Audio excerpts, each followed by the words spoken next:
வணக்கம். என் பெயர் நேசராஜ். நான் 5 பயணமில் மாணவன். இன்று என் பாடத்தின் தலைப்பு தூய்மை காப்போம். நம்மை சுற்றியுள்ள உயிருள்ள பொருள்களையும் உயிரற்ற பொருள்களையும் உள்ளடக்கியதே சுற்றுச்சூழல் எனப்படும். மனிதர்கள் பிற உயிரினங்களும் ஆரோக்கியமாக வாழ்வதற்கு சீரான சுற்றுச்சூழல் அடித்தளமாகும்.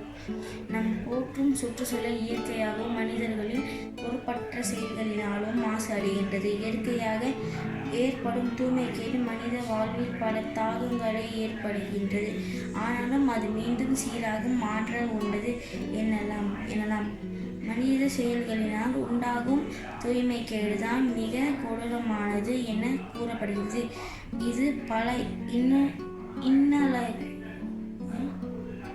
இன்னல்களை தொடர்ச்சியாக தருவதாகும்.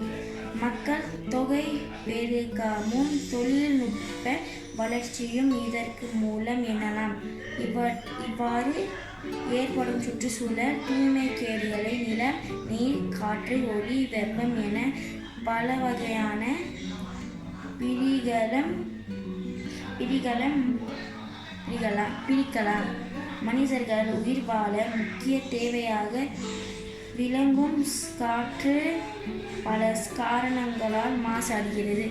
எரிமலை வெடித்தால், காடுகள் தீப்பற்றி எரிதால் ஆகியவற்றால் தூசு, புகை, சாம்பல் போன்றவை காற்றில் கலந்து விடுகின்றன. இதனால் உயிரினங்களுக்கு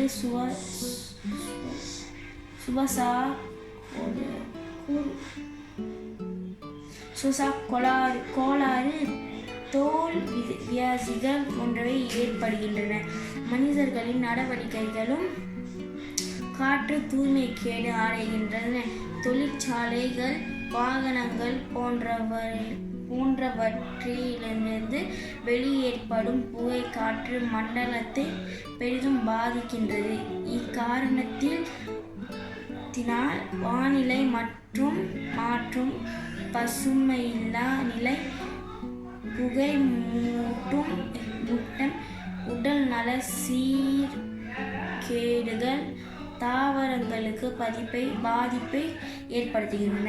நம் இயல்பான வாழ்க்கை வாழ இயற்கையை நேசிக்க வேண்டும். மாசுபடாத பூமியில் வாழ நம் அனைவரும் பொறுப்புடன் செயல்படுவது அவசியமாகும். சுற்றுச்சூழலை பசுமையாக பாடுபட வேண்டும். அப்போதுதான் இயற்கை நம்மை நேசிப்பார். நன்றி.